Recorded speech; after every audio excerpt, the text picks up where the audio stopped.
Selamat pagi Pak Akrom, nama saya Sarah Jessica, saya dari akuntansi kelas G. Sebelumnya saya ingin berterima kasih kepada Bapak karena telah memberikan saya kesempatan untuk berpresentasi kali ini.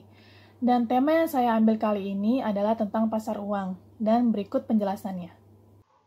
Pengertian pasar uang.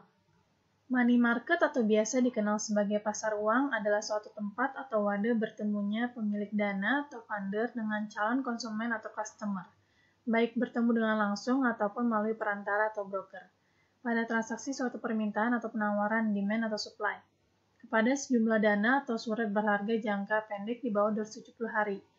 Jadi secara singkat, pasar uang adalah tempat yang menjadi bertemunya antara pihak yang memiliki dana lebih dengan pihak yang kekurangan dana dalam jangka pendek. Selanjutnya ada pelaku utama dalam pasar uang. Yang pertama ada lembaga-lembaga keuangan, misalnya bank, dana pensiun, dan dana perusahaan asuransi. Yang kedua ada perusahaan-perusahaan besar, misalnya perusahaan yang sudah go public menerbitkan commercial paper. Lalu ada lembaga-lembaga pemerintahan, misalnya Bank Indonesia menerbitkan sertifikat Bank Indonesia. Yang terakhir ada individu-individu, misalnya rumah tangga, membeli sertifikat Bank Indonesia. Lalu ada instrumen pasar uang. Yang pertama itu ada treasury bills atau T-bills. Kedua ada commercial paper. Yang ketiga ada negotiable certificate of deposit. Keempat ada bankers acceptance. Kelima ada bill of exchange. Keenam ada sertifikat Bank Indonesia. Ketujuh surat berharga pasar uang. Dan ke-8 ada call money. Yang pertama, treasury bills atau T-bills merupakan instrumen hutang yang diterbitkan oleh pemerintah atau bank sentral di Amerika Serikat atas tunjuk dengan jumlah tertentu yang akan dibayarkan kepada pemegang pada tanggal yang ditetapkan. T-bills tidak memberikan bunga secara langsung, tetapi dijual atas dasar diskonto. Dengan jumlah diskonto ditetapkan melalui proses pelelangan. T-bills tidak dimanfaatkan sebagai sarana investasi bagi lembaga keuangan maupun perusahaan non-keuangan yang memiliki kelebihan dana. Dengan penempatan kelebihan dana tersebut, di samping memperoleh penghasilan atau bunga juga sebagai cadangan likuiditas. Sebagai sarana investasi instrumen, pasar uang ini mempunyai berbagai kelebihan, yaitu pertama, tidak beresiko, karena diterbitkan oleh lembaga pemerintahan. Kedua, mempunyai pasar sekunder, sehingga mudah diperjualbelikan. Ketiga, kemungkinan terjadi kerugian apabila investor menjual surat berharga ini untuk memenuhi kebutuhan likuiditasnya adalah sangat kecil. Commercial paper merupakan promes yang tidak disertai dengan jaminan yang diterbitkan oleh perusahaan atau bank untuk mendapatkan dana jangka pendek. CP dijual kepada investor dalam pasar uang.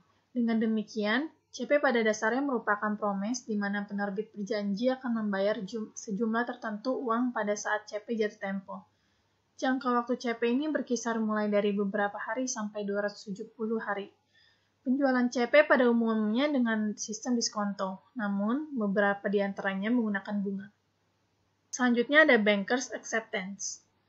Bankers acceptance merupakan wesel bank yang ditarik oleh seorang eksportir atau importir atas suatu bank untuk membayar sejumlah barang atau untuk membeli valuta asing yang diberi tanda accepted. Apabila bank menyetujui wesel tersebut dan dapat diperjualbelikan di pasar uang sebagai salah satu sumber pendanaan jangka pendek, BA merupakan instrumen jangka pendek yang dapat dipindah tangankan. BA pada dasarnya memberikan alternatif untuk mendapatkan kredit pada saat barang-barang yang diekspor dikapalkan untuk segera dikirimkan ke luar negeri. BA pada umumnya digunakan pada proses LC dalam perdagangan luar negeri. Jangka waktu jatuh tempo BA berkisar antara 30 hari sampai 180 hari. Selanjutnya ada Bill of Exchange. Pengertian Bill of Exchange adalah suatu perintah tertulis tak bersyarat yang ditunjukkan oleh seseorang kepada pihak lainnya untuk membayar sejumlah uang pada saat diperlihatkan atau pada tanggal tertentu kepada penarik atau order atau pembawa. Surat wesel harus berisikan hal-hal sebagai berikut dalam kaitannya dengan penarikan wesel ini. Yang pertama, ada perintah tak bersyarat untuk membayar sejumlah uang tertentu. Yang kedua, nama orang yang harus membayar. Yang ketiga, penetapan hari bayarnya. Keempat, penetapan tempat di mana pembayaran harus dilakukan. Kelima, nama orang atau pihak lain yang ditunjuk untuk dilakukan pembayaran. Keenam, tanggal dan tempat surat wesel ditarik. Ketujuh, tanda tangan orang yang mengeluarkannya. Ke-8, jangka waktu jatuh tempo. Wesel ini umumkan berkisar 6 hari sampai 180 hari. Ke-9, repurchase agreement. Fungsi utama dan tujuan pasar uang adalah untuk menyatukan pemilik dana dengan mereka yang membutuhkan dana. Mengacu pada definisi pasar uang di atas, beberapa fungsi dan tujuan dari keberadaan pasar uang adalah sebagai berikut. Pertama, sebagai mediator dan fasilitator perdagangan efek jangka pendek. Yang kedua, sebagai sumber dana untuk modal kerja bagi perusahaan yang membutuhkan modal tambahan untuk ekspansi. Yang ketiga, sebagai mediator dan fasilitator kegiatan investasi mulai dari investor asing hingga pengusaha lokal dalam bentuk pinjaman jangka pendek. Yang keempat, sebagai fasilitator bagi orang yang ingin membeli surat berharga pasar uang dan sertifikat Bank Indonesia. Sekian penjelasan saya tentang pasar uang kali ini. Mohon maaf jika ada salah kata. Terima kasih, Pak.